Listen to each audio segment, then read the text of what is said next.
Oh, yeah. I guess about that time, right? You guys been talking about Puffy and I think something you guys saw from Gene or something you said. I don't know nothing about that. What he was talking about with some P thing. That's his show. So check out Gene's show and what he's talking about. I don't know anything about it. So yeah, so everybody's sending me the questions and stuff, and they're making donations. For everybody, I'm on the Cash App, the $ Carcino, or you can click the link in the description box on Streamlab. And thank you, Elise. That was very beautiful, and bless you as well. Thank you for wishing, positive things about my health. I appreciate that.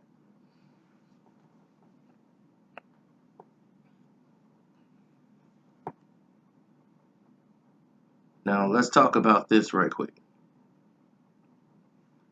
When there are situations that's involving like personalities or characters or people of interest, and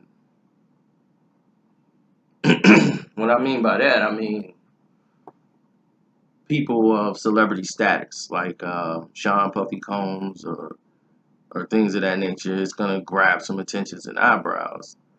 And a lot of people were saying Puff tried to steal his woman and take pot girl. Puffy knew Kidada before Tupac did. You know what I'm saying? Pac only knew of Rashida. He barely knew anything about Kidada. He didn't know them apart. He didn't know who was who. Never met her until he blew up that time and they had that incident that went down. But other than that, he didn't even know her yet. So the situation where oh, hold on one second. I gotta go ahead and mute this situation.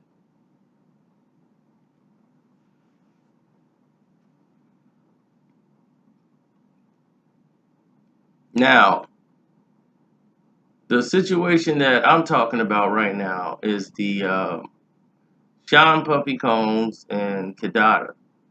Now, when she first and her and Puff first like was running across each other, she was into fashion. She used to style everybody for the Vibe magazines, and so when Biggie and all these guys was getting into the magazine with Quincy and Quincy Jones, Clive Davis, they were all at the party, and Kidada was there. She was rubbing shoulders with everybody, and Puffy Combs was there, and LL Cool J was dating her at the time. And LL was in a transition right now to where, he was considering having Puffy work with him and do things of this nature. And him and Kidada it was nearing the end during that point. So when they met again, and Quincy Jones was kind of pushing Puffy to talk to Kidada. Like, hey, Kidada think the world of you, man. Yeah, yeah, you should probably give her a call. We don't set up a magazine shoot, so y'all should probably meet up there and talk. And Puffy was for real. Oh, okay. It's just like, all right, cool. I'll talk to Kadada. Find out what's going on. But he never really pursued it. But Quincy Jones was the first one to tell Puff to like push up on her. This was after she broke up because she was really heartbroken over the LL situation. Like she was like mad. But she never really got super close with Puff like that. She was. This was only after Pac was gone that they really get tight like that. Because during that time, when Big was out and all of this stuff was going on, when Pac came out and when hit him up and all that stuff, it was not cool to deal with anybody that was associated with him. So of course, when Pac and her linked up, that was the end of the communication. And that was the end of the communication that happened with Kidada and Puff. But when the situation imploded with after the fact with people thinking, oh, well, after Pac died, he went and picked up Kidada. That wasn't the case at all. Kidada and Puff never hung out. They were at the same event. Like, he never said, look, let's call and invite Kidada. That never happened. What happened was she actually came in because she had gotten real close and tight with Aaliyah and Missy. So she started hanging around with them and partying with them. So that's how she was always around the events and around Puffy at that time. Or they do award shows or something like that, and she's always at the award shows. She always get invited to be a celebrity stylist. Ever since she styled Michael Jackson that time, that put her on that Vibe cover that got her that national attention. It put her in a different plateau from just doing hip hop artists. She got the style of Michael Jackson. But I'm like your Quincy Jones' daughter, but hey, he should be your uncle. But anyway,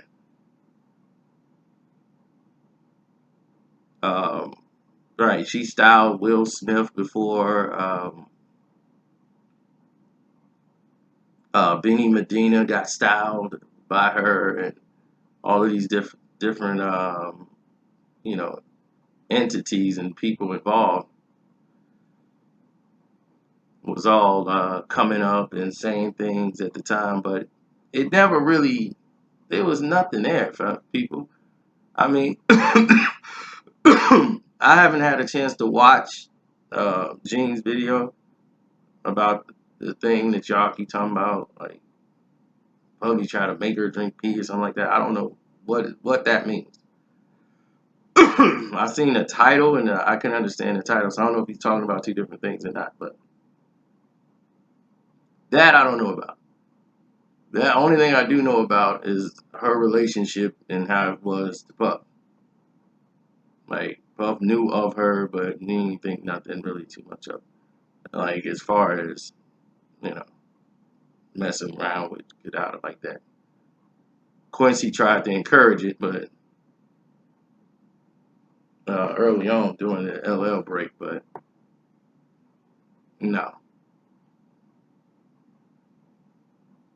Like he should give her a call, but that didn't happen. So that's really all it is. I mean, the rest is smoke and mirrors. We could talk about it forever, but it don't really mean anything. I mean, I just here to give you the truth.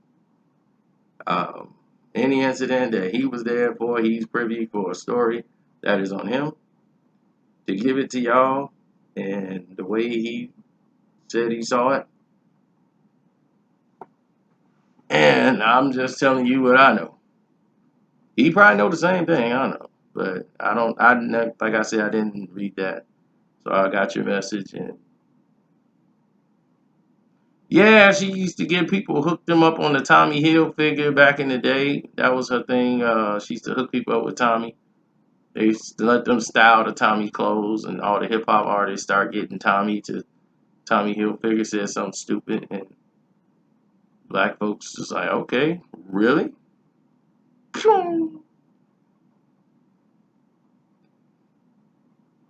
She grew up in Beverly Hills.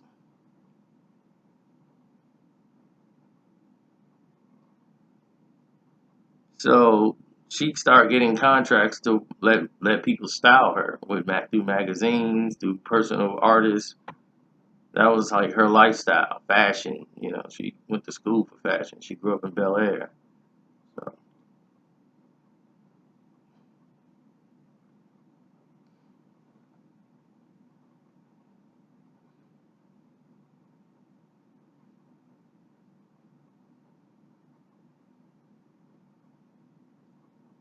well, it is what it is. So it is what it is. So that's where we go to the levels and the lengths that we go through to get you the information. Because Puff ended up with Jennifer Lopez like very shortly after the party anyway. No, I'm quite sure Kidada was trying to get close to Puff. You know, during that time when she was cool. I mean, Puff was cool with her. Like, he was cool with her being there and being around. He ain't really had no problems with her at all.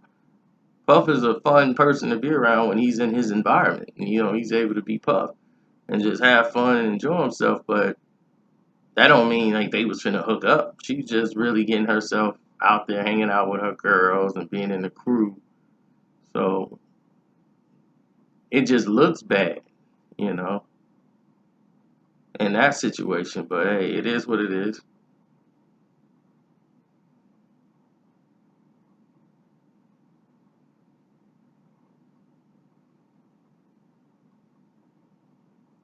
Uh did Puffy? No, Puff is not the type that's ordering no hits on nobody. Puff, dude, he had a power, absolutely. But Puff, you gotta understand, Puff is a at that time, Puff was on the cusp of trying to get to where he's at right now. You're not gonna get there getting into some gangster it back then. You know what I'm saying? That's gonna really derail you from being where you at right now. By him shying away from these situations or not getting involved and just stepping out of the equation and letting it play itself out was the smartest move he could ever do. The only mistake that he made was underestimating the imminent danger they were in when they were in California that ended up costing Big his life. So he's got to live with that every day. And people's like, how is he living with it? He ain't dealing with it. He ain't dealing with it publicly. He's got to deal with it for the rest of his life internally. And that's what I told Gene. Me and Gene had a discussion about that. And I told him that. I said, well, he's dealing with it. He's got to live with that for the rest of his life. I mean, what good is that going to do, him saying something in the public? I'm like, what good that's going to do Puff to come out in the public and start doing interviews about that? That don't do anything for him. Only thing he can do is do right by Big's family. Big mom ain't got to worry about no money. Big's kids, they taken care of. You know, so he did right there. He took care of what he got to take care of. Because he could not have Miss Wallace out here looking crazy. So, on that standpoint, it is what it is. I'm thinking, this is my opinion, I think Gene wants Puffy to come out and validate some of the things that he's saying. I think he wants him to come out and be like, yeah, that's what happened and this and that, to validate some of the things Gene's saying. Like, Puffy should do that and like not make me look like I'm lying. So that's what I'm assuming he meant by that. Um,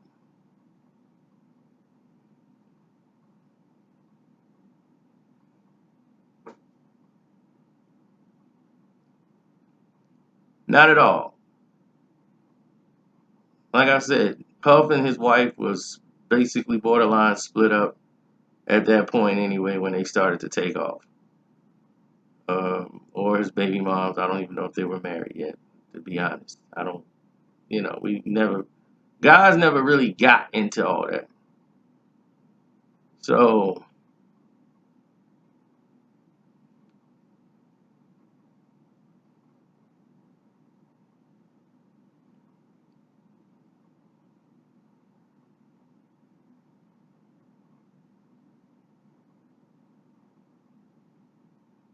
well, you got to look at it.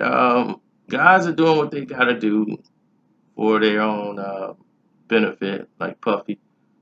Puffy's responsible. See, well, like, people got to understand when you're responsible individually for a lot of people's success, 30, 40, 50, maybe even 100 people are looking to you to feed them.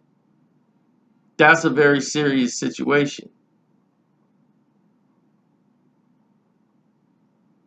You know, it's everybody's looking at you like, yo, what about me? What about me? But they don't do that to any other owner. Like, if you're a white owner, don't nobody look at Eminem and say, yo, M, what's up? You know, you're supposed to be feeding me. What's up, Em? You know, it's not an easy job. Eminem's supposed to be the GOAT, right? He's the king. Whatever he's doing, this is it. You know, it's what it is.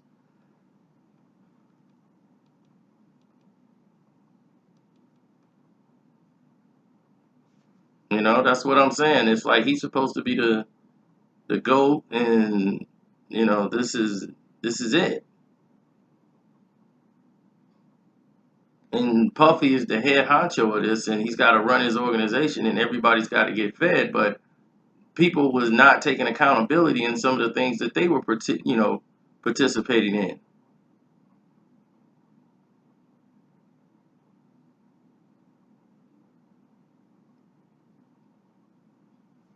And because they didn't take part or action in some of the things that they were participating in, or they didn't take part in some of the teams, the people's success, or people going to jail on the things that weren't related to what they were doing, they looking at Puff like, yo, man, you ain't do right by me. It's like, dude, I'm the boss of the company. You know, my job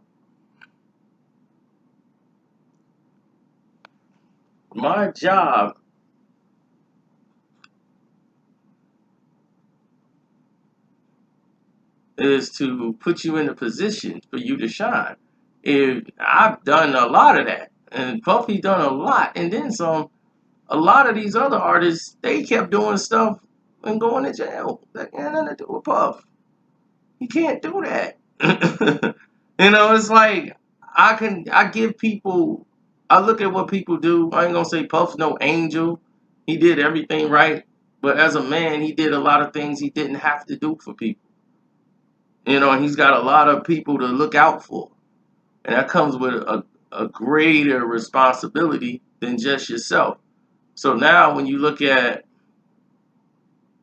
like the bigger picture, you start to see, a lot of stuff unfold. You start to see, oh, okay, I get it now. Puffy, it was his fault. But nobody looks at Clive Davis, Jimmy Iovine, and look at M, like I was saying. M, the greatest rapper of the world, he was the GOAT. Number one on top, right? Number one rap artist, Shady Records. He made 50 Cent high. They made the game high, right? They did it. They did it. They did it. That's all we hear, right?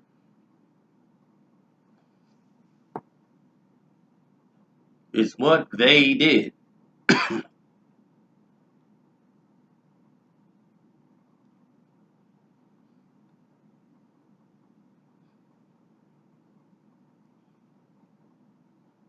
So why they can't do it now? Why no one holds Eminem accountable? Joe Budden was the only person to ever come forward and say anything about Shady Records not doing what they were supposed to be doing.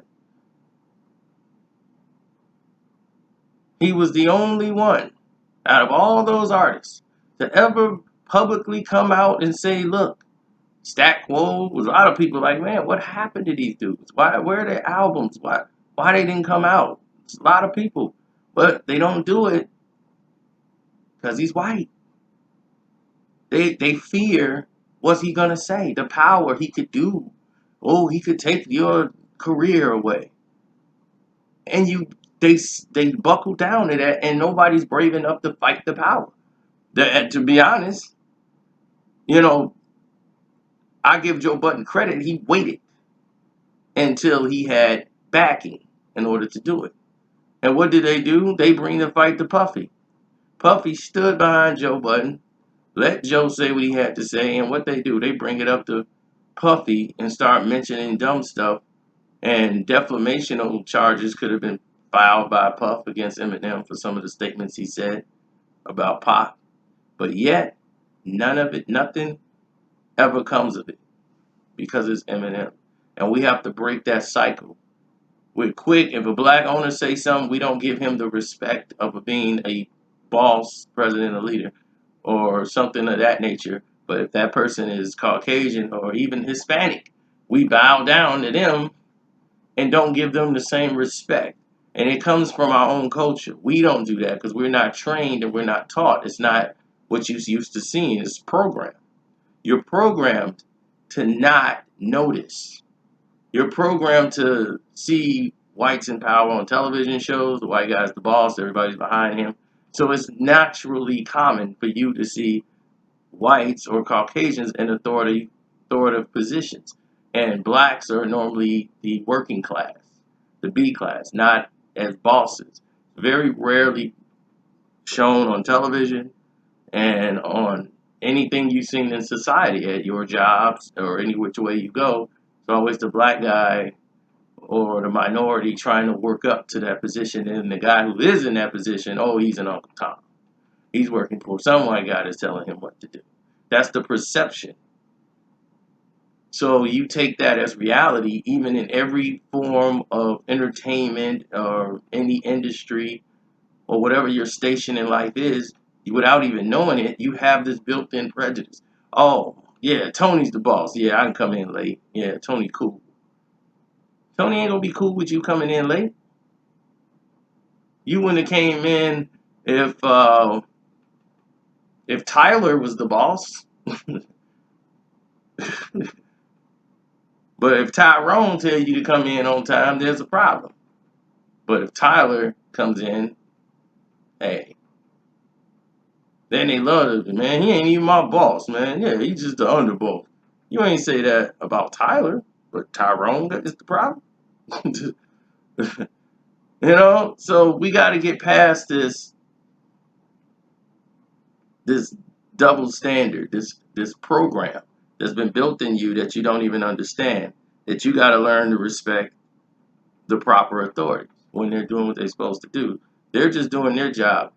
There's got to be some self-accountability here. People understand you could be late for your jobs, but you got to actually, that's your responsibility to get to work.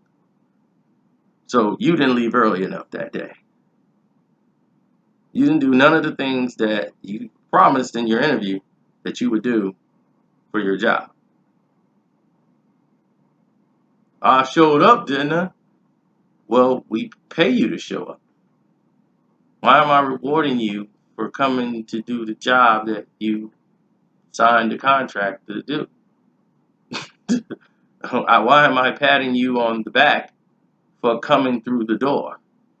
You see, and this is most of the problems that people do. And when you look at Puffy, they put a lot of this onus on him because they looked at him as, hey, he's my homeboy, he's more than a boss, and didn't give him that proper respect. And they deal with a lot of, not just Puffy, it's a lot of owners that were rappers and artists or entertainers who was business owners. They never respected them as their boss, and they did whatever they wanted to do. Same thing that happened with Jay. Jay kind of demands that respect now because of the way he moved. That's another thing too. It's the way you move too. I mean, at the time, Jay confused a lot of them because he's like, "Wow, we family. You said we was family, and that I'm gonna be straight for life and all this stuff." And dude, as long as I stay loyal, this is what we do. So, it's definitely something to look into. But on that note, like you guys were saying, I understand it. A lot of people felt. I mean, rap is ego. Rap is braggadocious. And people want that light. They want that shine. They hungry. These were guys that they weren't successful artists before they came in there. These were street dudes who wanted it. They were hungry. They ready to blow up. So when they see just Mace getting that shine or they see Mace getting a push, Mace became the easier guy to hate. Even Jay was jealous of Mace at the time. It's just how it was. They both wanted that spot. They all wanted their attention. So Puff was willing to put Rockefeller on hold to deal with Puff, and he pushed Dame, all them out the picture when they was going to do Volume 1. He let Puffy and the Hitman produce that album, and it didn't come out right because Jay can't make those type of records. Now, a song like Sunshine, Jay couldn't do that type of record. It just don't fit. He's not that kind of rapper, and that's why him and Big were different. Jay couldn't do the record like that. He eventually learned how to do them. He did. He learned how to make those type of records, like the Crazy in Love and all that. He had to make it the format more to his liking. Sunshine was more of what they wanted, the beat and how the structure of the song was. It was never a rhythm he could catch with that beat.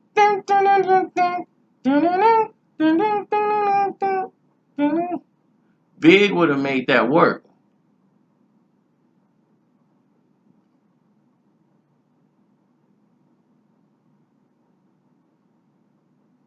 Big would have found a way to make that work. That was the creative genius that's in Big. He would have creatively came up with a way to make Sunshine work. Where Jay is more analytical than he is creative. He can be around someone else who's creative and he would shine because it takes the work off him. Takes a lot of the workload off him. And Puff saw him close to Jay. Puff see dollars. He sees the business. He sees the model. He's like, okay, Jay is close to Big. Jay can rap. We got to get this going. Now, if you look at Money is a thing. You know, Money Ain't a Thing with Jermaine Dupri. That's more of Jay-Z's style. Jermaine Dupri could have produced a way better Volume 1 than Puffy and the Hitman. Because they understood, Jermaine Dupri understands the artist more. So that would go into a whole nother conversation. So I hope I'm not boring you with all this information I'm dumping on you. And how we evolved from talking about Kidada and Puff, because that's a bunch of nothing. And we just went on to a whole different situation that was more informative than you probably was expecting. So, hey, I mean, you got to look at the creative process too, man. It's a very large creative process involved when it comes to making these records. Then it's more than just like, yo, I recorded with homeboy.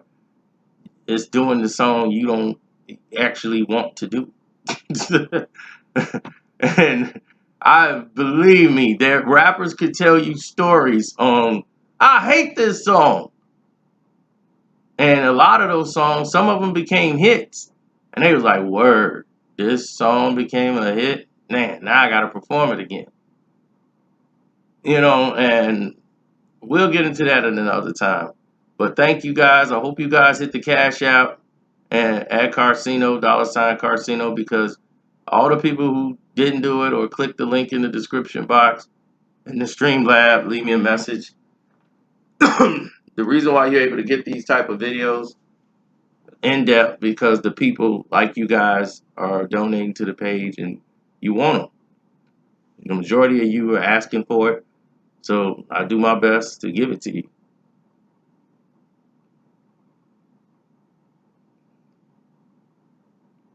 So I appreciate it, man. You guys have really stepped up this past week. Like, look, these are the videos. Look, I want to see this, man. I want to just keep doing you, man. You got a good thing going.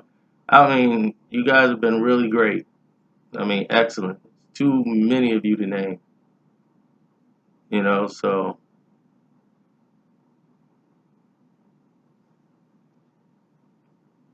I want to say, everybody be blessed. Have a very blessed day. Hope you get through it, and get yourself together. Because this is a season or a year we definitely got to get healthy.